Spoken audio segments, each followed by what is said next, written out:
Kumusta mga brad? Marami nga po ang nagsasabi na napaka-pogi daw nung Zontes 150X na para sa akin nga po, totoo naman talaga, napaka-pogi niya. At karamihan nga din po sa motor ni Zontes, napaka-angas talaga ng datingan. Napaka-aggressive nga po ng design. At bukod nga po doon, kargado ng mga malulupit na features. Tinalaw pa nga po yung mga Japanese brand. Kahit nga po sinasabi ng iba na kamag-anak lang ito ni Rusi kasi made in China din siya, marami nga po mga tao ang nagpapakita ng interes sa kanya. Pas na daw muna sila sa napakamahal na mga Japanese brand. Dito na daw sila sa bagong Chinese brand.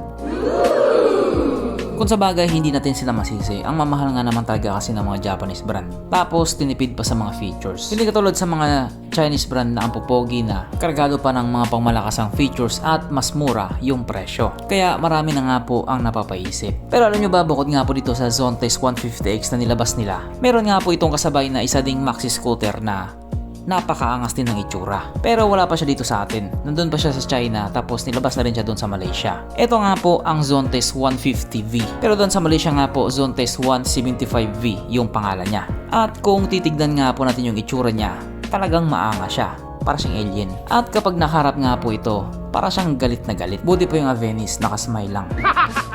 At katulad nga po doon sa Zontes 150X, itong Zontes 150V ay kargado din ng mga pangmalakasang features. Kung ano nga yung meron doon sa 150X, meron din po siya. At syempre yung pinaka-highlight nga po sa lahat is yung kanyang aluminum frame. Lang ibig nga pong sabihin matibay at mas magaan. Kung yung Zontes 150X nga po ay tumitimbang lamang ng 108 kilograms, itong Zontes 150V ay tumitimbang din po ng 108 kilograms. So parehas nga po sila. Kung titignan nga po natin sa kategory ng 150 to 160cc na maxi scooter, silang dalawa po yung pinakamagaan. At alam naman natin na kapag magaan yung isang motor, may advantage na agad siya pagdating sa pabilisan. At mas magaan nga po siyang i-drive or madali siyang i-maneuver. Yung ibang mga mabibigat kasi na motor, kapag nagkamali ka ng singit tapos na-outbalance ka, talagang hihilain ka sa bigat niya. Pero yung mga magagaan nga po ng motor, kayang-kaya mo siyang dalhin. Ikaw yung nagkukontrol sa kanya, hindi yung ikaw yung kinukontrol niya. Lalo pa kapag mabagal yung takbo mo.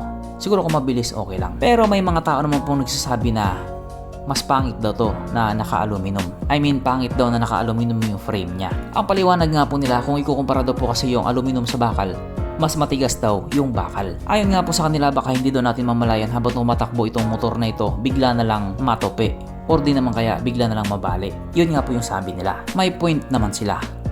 Pointless nga lang. Hindi naman po kasi porket aluminum yan, matutupi na agad yan. Depende po kasi yan sa gamit mo or kung paano mo siya gamitin. Siguro kung isasali mo yan sa motocross, baka paglapag niyan, tupi talaga yan. Or di kaya bali talaga yan. Pero sino naman pong tanga ang gagawa nun? Maxi scooter tapos ipang mo motocross mo. Kumbaga, depende lang po talaga sa tao yan. Tsaka kahit din naman yung mga frame na bakal, napuputol din. Kung matatandaan nyo nga po dati, naging issue yan ng Yamaha Sniper. May mangilan-ilan pong unit yung nabali or naputol. Kaya depende po talaga yan. Kaya ang tanong nga po ngayon kung ilalabas pa ito sa Pilipinas, yun po ang hindi pa natin masagot. Pero kung nagawa po nilang ilabas yung Zontes 150X, kayang-kaya din po nilang gawin yan dito sa 150V. Kaya kung sakaling trip mo itong motor na ito, umpisahan mo na mag-ipon.